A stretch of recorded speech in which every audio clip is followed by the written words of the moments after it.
Hey everyone, my name is Victor Borba, and today I'm going to be walking you through the all-new Howard Benson Vocals plugin by Sturgis Tone. So I record a quick sample demo, and I'm going to be walking you through all the different effects I use using this plugin. So without further ado, let's just jump right into it.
Okay, yeah, so what you heard there is pretty much all one recording. I actually took 2 takes and just took the best of each one, but at any given point, there's only one line of my vocals. So all the different effects, doubling, processing is all from the plugin itself. So I'm actually very impressed at the different things you can actually do with pretty much only one interface. This is actually very easily used. So just to show you what I mean, let's just go right into the breakdown. Okay, so here's the project file I have open, and here I have the Howard Benson Vocals plugin, all nice in its glory.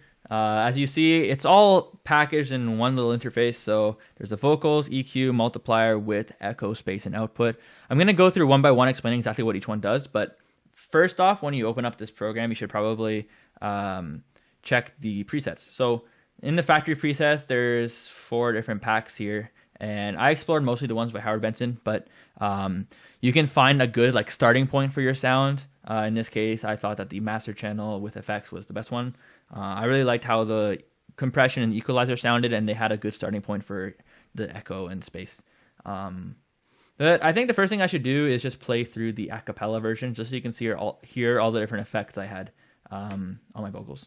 It's not about the things you never realize. Look what's right between your eyes. Don't ask me to stop trying to leave this place, don't lie.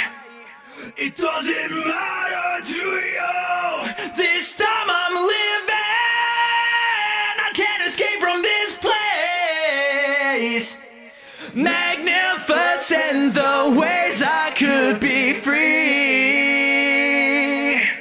Indulging life's incomplete grace. Why? Shouldn't matter to me. I guess I never will be free.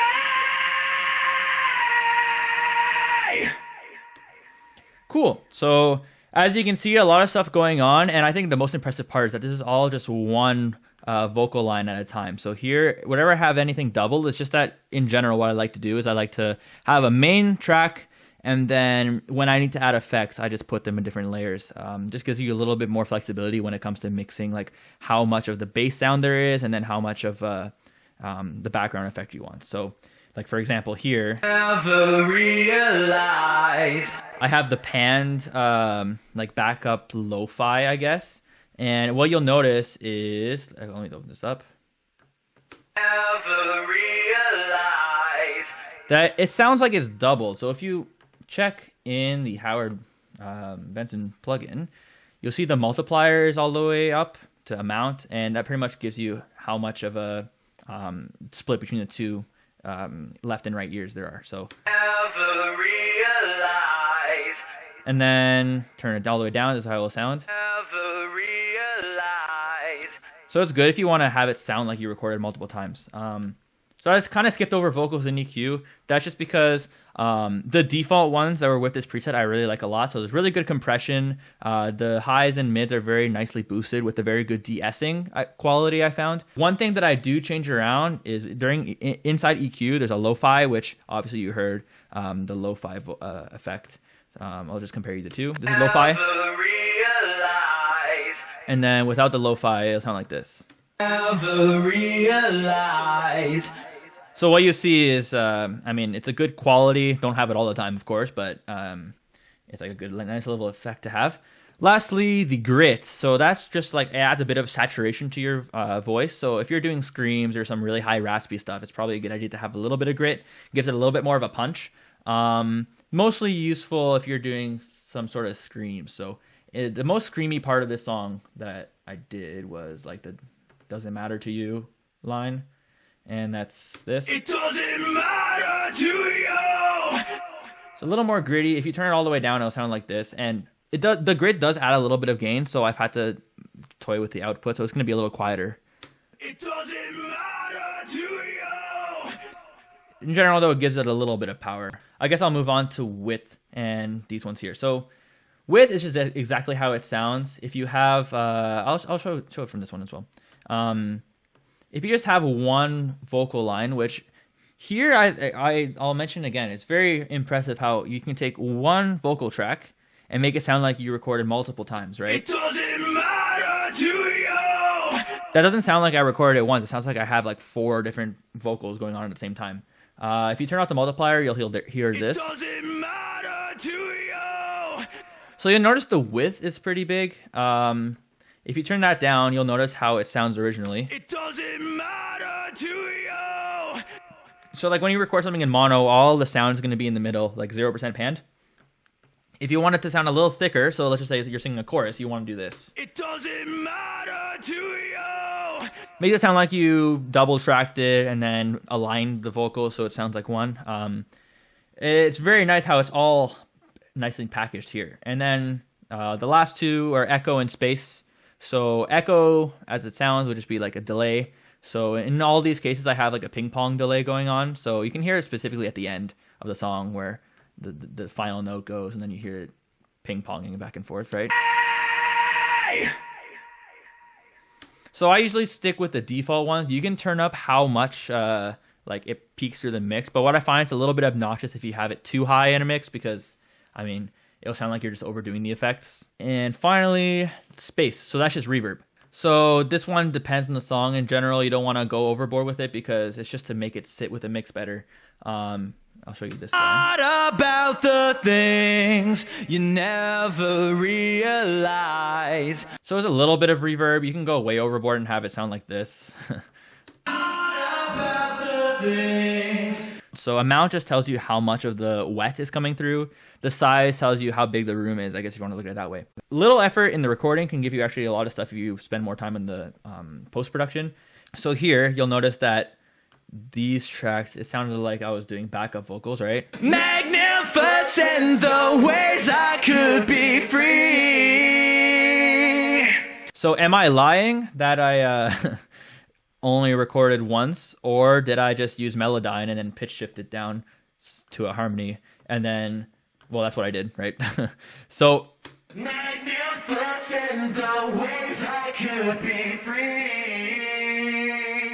on its own, it sounds kind of distorted, but when you have it under the vocal, you can't really tell. But the important thing here is that I turn up the width and I turn up the multiplier so that it's panned left and right. So it sounds like I probably recorded this twice.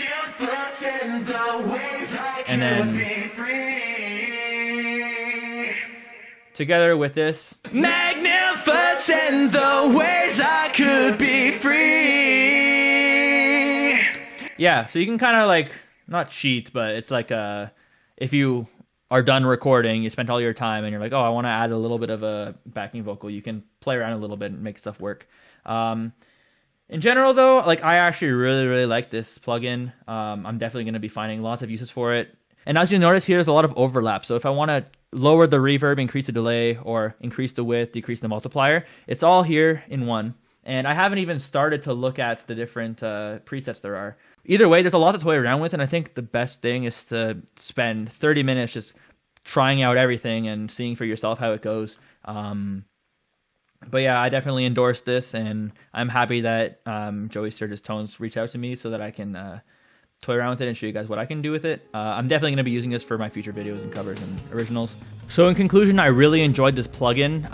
Every single aspect of it that I went over, so the EQ multiplier, width, everything, is very, very good. So if you're looking for an all-in-one solution to nice professional sounding vocals that's very easy to use, very easy to pick up, this is definitely the one you should be looking at. I just spent like 20 to 30 minutes toying around with it, and I got the hang of every single part of it. So definitely look into getting it if you're interested. And I'd like to thank JST for reaching out to me so I can make this video. And I hope you learned something from my little recording and showcasing of all the different parts to it, and hope you enjoyed.